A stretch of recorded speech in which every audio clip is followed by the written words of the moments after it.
Japanese encephalitis আমাৰ এতিয়ালৈকে গোৱালপাৰা জিলাত 9জন গাত ধৰা পৰিছে আৰু দুৰ্ভাগ্যবশতঃ আমাৰ এজন পেচেণ্ট যোৱাকালি ঢুকাইছে।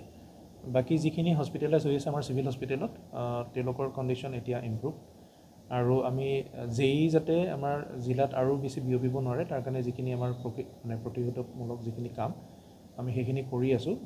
বিশেষকৈ আমি ফগিং কৰিছোঁ যিকেইটা এৰিয়াত আমাৰ কেছ ধৰা পৰিছে।